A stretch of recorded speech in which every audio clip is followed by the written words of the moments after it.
Hello दोस्तों, मैं देवेंद्र कुमार आपका महावीर एजुकेशनल पार्ट चैनल पर स्वागत करता हूं। दोस्तों, आज का हमारा सीटेट दिसंबर 2024 का टॉपिक होने वाला है बच्चे वैज्ञानिक के रूप में। तो बढ़ते हैं अपनी क्लास की तरफ। दोस्तों, पियाजे ने बच्चों के बारे में एक बहुत ही अच्छा सा तर्क दिया है, जिसमें उन्होंने कहा है बच्चे एक वैज्ञानिक एवं अपने ज्ञान की रचना स्वयं करते हैं। पियाजे के अनुसार बच्चे एक नन्हे वैज्ञानिक होते हैं और वह अपने ज्ञान की रचना स्वयं करते हैं। अब जानते हैं दोस्तों बच्चों के कुछ वैज्ञानिक गुण। सब में सबसे पहले है जिज्ञासा। दोस्तों, जिज्ञासा क्या होती है? देखो, जिज्ञासा किसी भी चीज को जानने की लालसा, उस किसी भी चीज को जानने की लालसा जिज्ञासा होती है। जैसे आपने देखा होगा, कोई छोटा बच्चा है, वो बार बार आपसे प्रश्न करता है, ठीक है, आप उसके बारे में उसको कुछ बता भी देते हो, फिर भी वो दूसरा प्रश्न लेके उसी चीज के लिए दूसरा प्रश्न लेके आ जाता है। ठीक है, इसको बोलते हैं जिज्ञासा कि ये क्यों है, ऐसा किस कारण से हो रखा है, कब, क्यों, कैसे, ये सब जानने की चाहत क्या होती है, जिज्ञासा कहलाती है। ठीक है ना। और दोस्तों, हर आविष्कार की शुरुआत जिज्ञासा से होती है। मैं लिख देता हूं इसमें,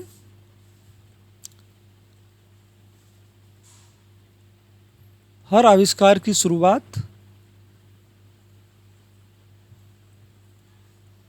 जिज्ञासा से होती है, क्योंकि अगर जिज्ञासा ही नहीं होगी तो आविष्कार भी नहीं होंगे, कोई भी वैज्ञानिक नहीं बनेगा, कोई भी साइंटिस्ट नहीं बनेगा। जिज्ञासा होनी व्यक्ति के अंदर बहुत जरूरी है, यही उसे आगे की ओर बढ़ने के लिए अभिप्रेरित करती है। और दोस्तों, विलियम मैकडूगल ने कहा है कि जिज्ञासा मूल प्रवृत्ति है, यह जन्मजात होती है। ठीक है, यह जिज्ञासा क्या है? जिज्ञासा जन्मजात होती है।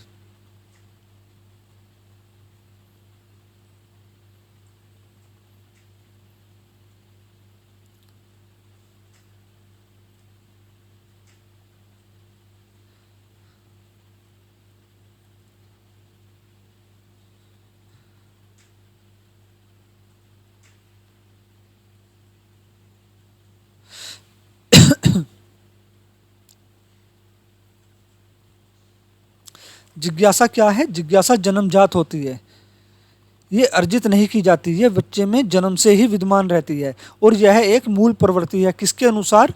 विलियम मैकडूगल के अनुसार। अब अगला वैज्ञानिक बच्चे का गुण है रचनात्मक या सृजनशीलता। दोस्तों, रचनात्मकता के बगैर कोई आविष्कार कभी हो ही नहीं सकता। रचनात्मकता के बगैर जो है आविष्कार संभव ही नहीं है।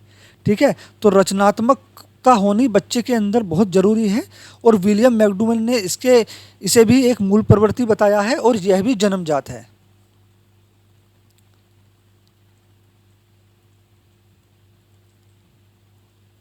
विलियम मैकडूगल के अनुसार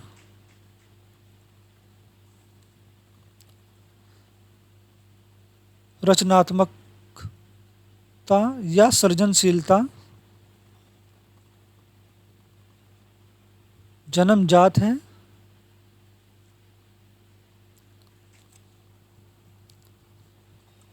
और यह मूल प्रवृत्ति है।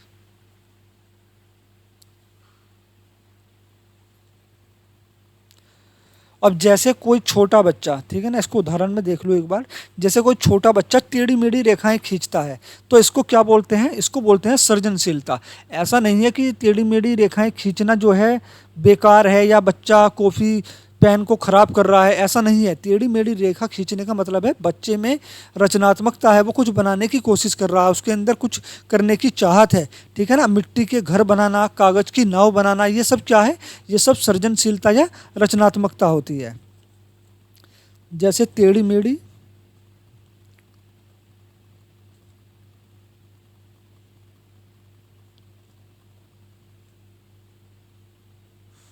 रेखाएं खींचना,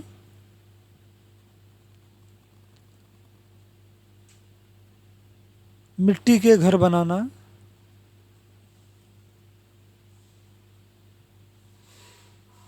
या कागज की नाव बनाना,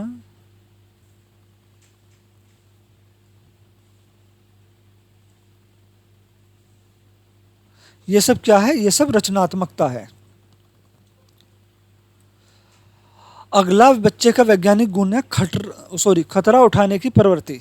दोस्तों देखो, अगर कोई भी बच्चा रिस्क नहीं लेगा, खतरा नहीं उठाएगा, या कोई भी व्यक्ति, है ना, तो वो कभी जीवन में आगे नहीं बढ़ पाएगा।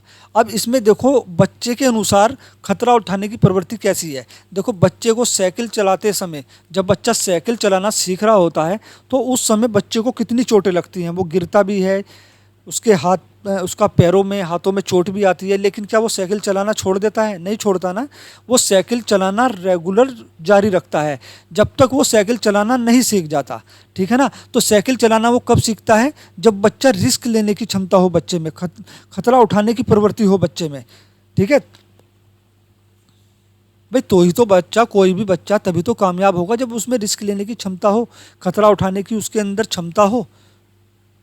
ऐसा नहीं है कि कोई भी बच्चा आएगा और साइकिल चलाना सीखना शुरू कर देगा या साइकिल चलाना शुरू कर देगा। साइकिल चलाने से पहले बच्चे को साइकिल सीखना जरूरी है ना, चलाना। तो उस सीखने के दौरान बच्चे को कितनी चोटें लगती हैं, कितनी कठिनाइयों का सामना करना पड़ता है, लेकिन बच्चा फिर भी साइकिल चलाना नहीं छोड़ता, वो उसको सीख कर ही रहता है। तो ये होती है खतरा उठाने की प्रवृत्ति। नवीनता, नवीनता का मतलब होता है दोस्तों नित्य ही, नित्य या हर समय कुछ नया सीखना। ठीक है ना, हर समय कुछ नया सीखना, इसको बोलते हैं नवीनता। ये भी एक वैज्ञानिक बच्चे का गुण होता है। अगला है मौलिकता। मौलिकता का मतलब होता है दोस्तों किसी की नकल ना करना। इनके शब्दों को जो एक बार समझ लीजिएगा ना, ये जो वर्ड होते हैं ना सी टेट के, ये बहुत कंफ्यूज करते हैं पेपर में। किसी की नकल ना करना,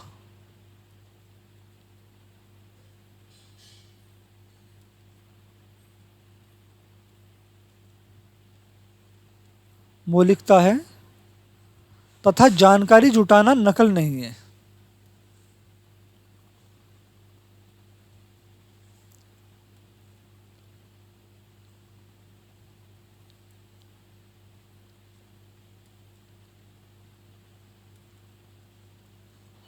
यह स्वाभाविक है।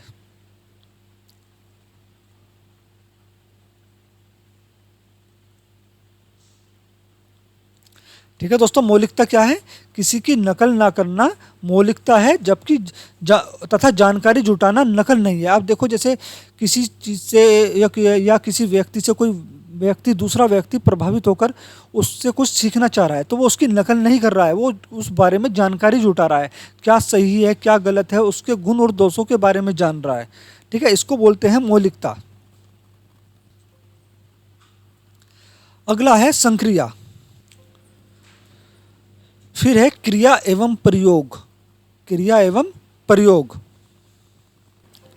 और हमारा अगला है समस्या समाधान। दोस्तों, समस्या समाधान की को थोड़ा सा डिटेल से जान लेते हैं, इन दोनों को छोड़ देते हैं। ठीक है ना, समस्या समाधान को थोड़ा डिटेल से जान लेते हैं। समस्या समाधान एक वैज्ञानिक विधि है। कैसी विधि है? एक वैज्ञानिक विधि है।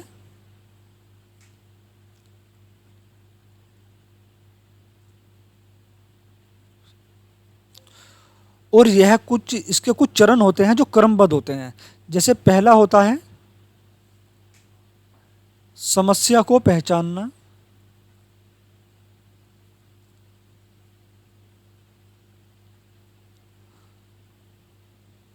दूसरा है समस्या से जुड़े आंकड़े इकट्ठा करना।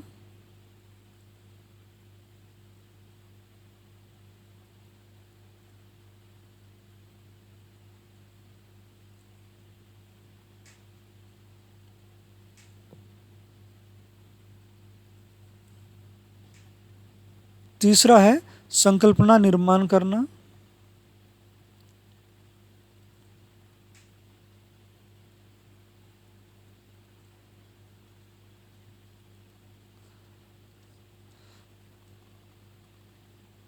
चौथा है संकल्पना का प्रयोग करना।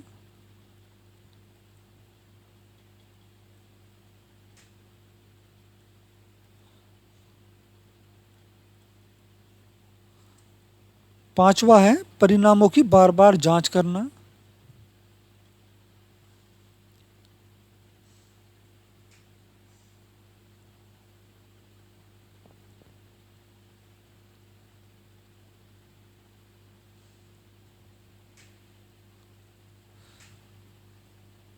छठा है निष्कर्ष निकालना।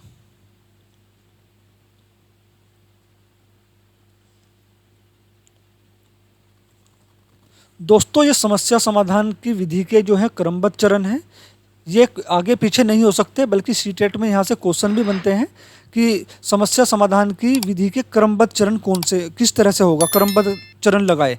तो सबसे पहले उसमें आता है समस्या को पहचानना, क्योंकि जब तक समस्या को पहचानेंगे नहीं, समस्या को हल नहीं कर सकते। ठीक है, समस्या को पहचानना बहुत ज़रूरी है। इसके बाद है समस्या से जुड़े आंकड़े इकट्ठा करना, फिर संकल्पना निर्माण करना, अपने दिमाग में, अपने मस्तिष्क में संकल्पना को हल करने के बारे में सोचना, फिर संकल्पना का प्रयोग करना, फिर उसका प्रत्यक्ष रूप से प्रयोग करना, फिर परिणामों की बार बार जांच करना। हाँ, हमारी जो हमने जिस समस्या का समाधान करा है वो सही है या नहीं है। ठीक है ना। आखिरी में आके अंत में है निष्कर्ष निकालना। और दोस्तों समस्या समाधान में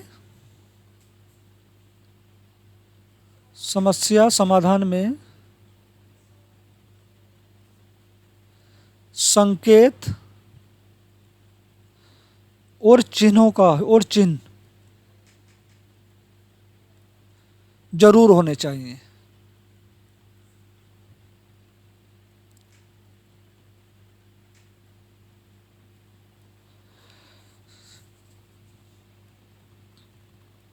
समस्या समाधान में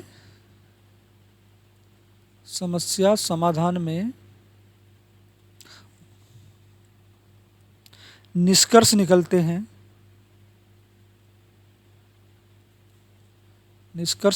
हैं, हल नहीं।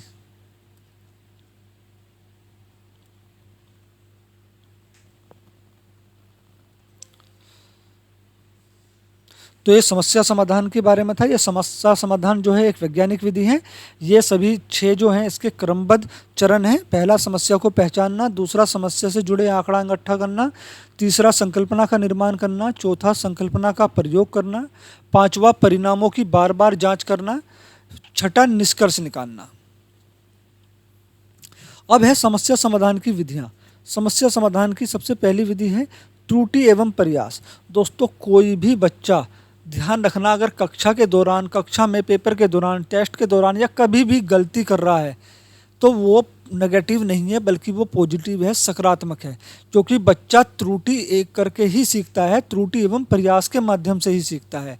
बच्चा गलती करेगा, फिर गलती करेगा, फिर प्रयास करेगा, फिर गलती करेगा, फिर प्रयास करेगा, आखिरी में आके बच्चा सीख जाता है। तो त्रुटि एवं प्रयास के द्वारा ही बच्चा सीखता है, और ये समस्या समाधान की विधियों में से एक है।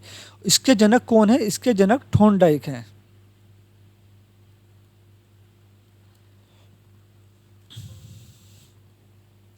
अगली है सूझ विधि। सूझ, दोस्तों सूझ, यहाँ से सीटेट में क्वेश्चन बना हुआ है कि सूझ कैसे आती है।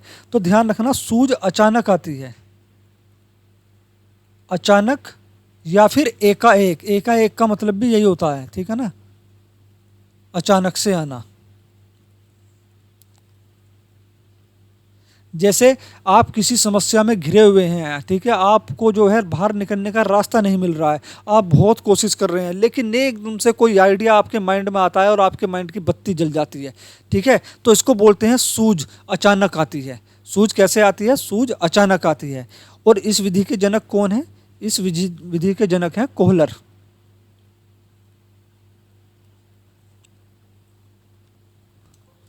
अगली है अनसीखी विधि, चौथी है वैज्ञानिक विधि। ये सब समस्या समाधान की विधियां होती हैं।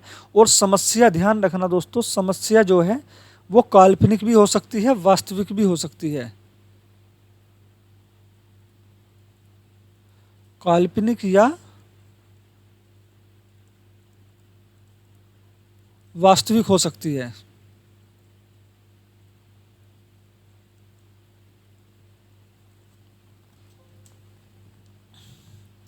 अब जान लेते हैं दोस्तों परीक्षण की विशेषताएं। एक अच्छा परीक्षण में क्या क्या खूबी होनी चाहिए। ठीक है, एक शिक्षक कक्षा के लिए कोई परीक्षण बना रहा है तो उसकी क्या क्या उसमें खूबियां होनी चाहिए। सबसे पहले उसमें वैधता, विश्वसनीयता, वस्तुनिष्ठता, व्यापकता, विभेदता, व्यवहारिकता, है ना, मितव्ययता, ये सब होनी चाहिए। इनके बारे में भी मैं डिटेल से बता देता हूँ। जैसे वैधता, वैधता का मतलब होता है उद्देश्यों की पूर्ति करना। केवल उसी उद्देश्य को पूरा करे जिसके लिए वह बनाया गया है। ठीक है, इसको बोलते हैं वैधता। कोई परीक्षक या कोई परीक्षण अपने उद्देश्यों को पूर्ति के लिए बनाया जाता है, लेकिन वो उन्हीं उद्देश्यों को पूरा करे जिसके लिए उसको बनाया गया है, ये कहलाती है वैधता।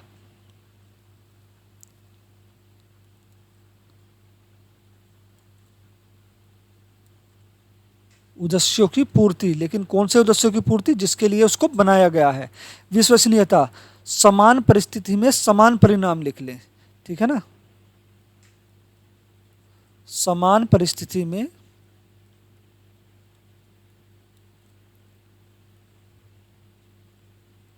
समान परिणाम निकले।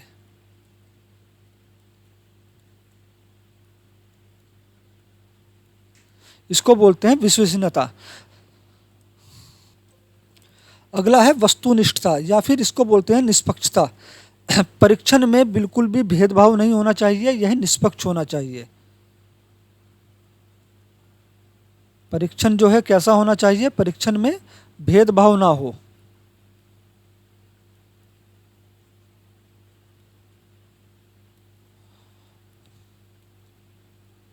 निष्पक्ष हो। व्यापकता, संपूर्ण विषय वस्तु से प्रश्न पूछे जाएं, ना कि किसी एक ही विषय वस्तु से प्रश्न पूछ लिए जाएं, है ना। व्यापकता का मतलब होता है संपूर्ण विषय वस्तु से प्रश्न पूछना।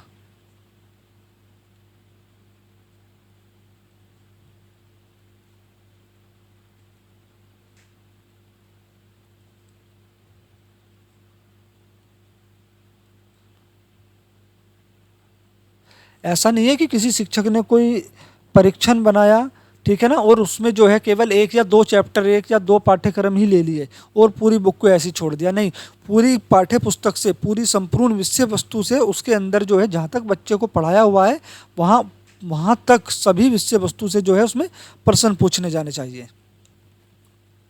अगला है दोस्तों विभेदता। विभेदता का मतलब होता है अंतर करना। क्या होता है? अंतर करना। अब अंतर किस तरह से किया जाए? देखो दोस्तों, यहाँ जो होता है, एक कक्षा में कई तरह के बच्चे होते हैं। प्रतिभाशाली बच्चे भी होते हैं, सामान्य बच्चे भी होते हैं और मंदबुद्धि बच्चे भी होते हैं। ठीक है, तो जरूरी नहीं है सभी बच्चे एक प्रश्न को हल कर सकते हों। ठीक है, क्या नहीं है? जरूरी नहीं है सभी बच्चे एक प्रश्न को या किसी भी प्रश्न को हल कर सकते हों। तो इसमें विभेदता का होना जरूरी है। प्रतिभाशाली बच्चों को कठिन कार्य दे, चुनौतीपूर्ण वाले प्रश्न पूछें प्रतिभाशाली बच्चों से, सामान्य बच्चों से सामान्य प्रश्न पूछें, और जो बच्चे मंदबुद्धि हैं उनको थोड़े हल्के प्रश्न दे। ठीक है, इसको बोलते हैं विभेदता या अंतर करना। और इसकी एक छोटी सी डेफिनेशन और है, इसको एक बार और समझ लो। एक परीक्षण को अगर अलग अलग मानसिक स्तर के लोगों पर आजमाया जाता है ना, जैसे बताया यहाँ प्रतिभाशाली अलग, सामान्य अलग, मंदबुद्धि अलग, तो परिणाम भी अलग अलग आना चाहिए। ठीक है ना, यह परीक्षण की अंतर करने की विशेषता को ही विभेदता कहते हैं। समझे? अगर हमने कोई भी प्रश्न पत्र बनाया और अलग अलग मानसिक स्तर के लोगों पर को दे दिया हल करने के लिए, तो सबके परिणाम भी अलग अलग आने चाहिए, ना कि सबके परिणाम एक आए। ठीक है, तो यही अंतर करने की क्षमता को विभेदता कहते हैं। अगला है व्यवहारिकता। वास्तविक परिस्थिति में प्रयोग करने हेतु हो।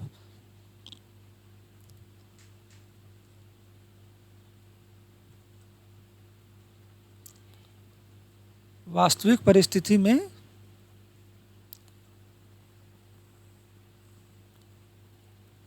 प्रयोग करने हेतु। अगला है मितव्ययिता। इसका मतलब होता है परीक्षण जो है ज़्यादा खर्चीला ना हो, ऐसा हो जो सभी बच्चों की रेंज में आ जाए।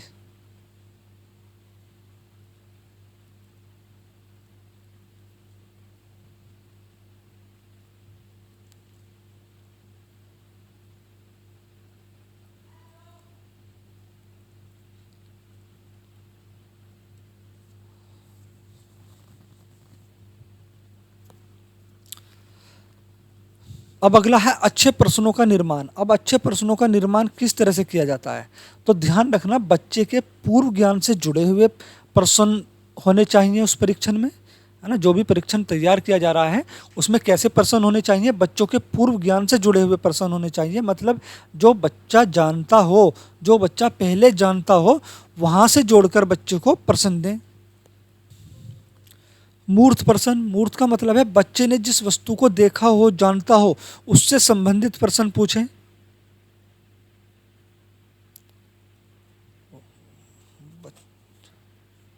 बच्चा जिस वस्तु को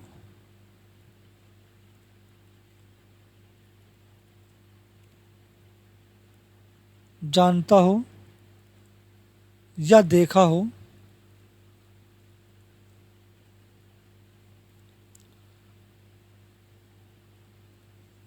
उससे संबंधित प्रश्न पूछें।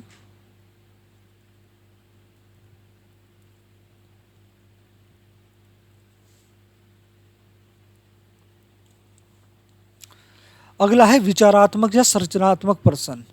तो इसमें बच्चों से रटे रटाए प्रश्न नहीं पूछने चाहिए कि जिनका उत्तर एक ही हो, सभी बच्चे एक ही उत्तर दें, ऐसे प्रश्न नहीं होने चाहिए उस परीक्षण में, ठीक है। उसमें विचारात्मक या सर्जनात्मक प्रश्न होने चाहिए जहां बच्चे अपने अपने अपनी अपनी बुद्धि से तर्क करें, चिंतन करें, फिर उस प्रश्न का आंसर दें। ठीक है, बच्चों से रटे रटाए प्रश्न ना पूछे जाएं, बल्कि ऐसे प्रश्न पूछे जाएं कि बच्चा सोचने के लिए मजबूर हो जाए, इसको बोलते हैं सृजनात्मक प्रश्न वाले।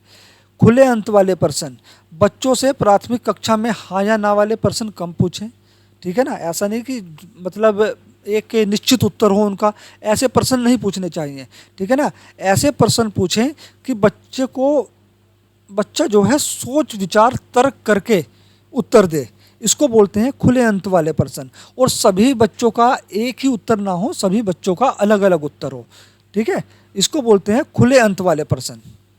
तो दोस्तों, एक अच्छे प्रश्नों का निर्माण करने के लिए परीक्षण की क्या विशेषताएं होनी चाहिए, एक अच्छे परीक्षण का निर्माण करने के लिए प्रश्नों की कैसी विशेषताएं होनी चाहिए। प्रश्न पूर्व ज्ञान से जुड़े हुए हों बच्चे के, मूर्त प्रश्न हो, जिस वस्तु को बच्चे ने देखा हो, छुआ हो या महसूस कर सकता हो, उससे संबंधित प्रश्न पूछे जाएं। विचारात्मक या सृजनात्मक प्रश्न हो उस परीक्षण में जहां बच्चा सोचने के लिए मजबूर हो जाए। खुले अंत वाले प्रश्न हो जहां बच्चा अपनी बुद्धि से तर्क करे और फिर उत्तर दे। ठीक है दोस्तों, तो आज का सीटेट का ये टॉपिक यहीं पर समाप्त होता है। वीडियो कैसी लगी कमेंट करके ज़रूर बताएं, और जो लोग मेरे चैनल पर नए हैं प्लीज़ चैनल को सब्सक्राइब कर लें, साथ में बेल आइकन प्रेस कर लें ताकि हमारी आने वाली सभी वीडियो के नोटिफिकेशन आप तक पहुंचते रहें। वीडियो देखने के लिए धन्यवाद।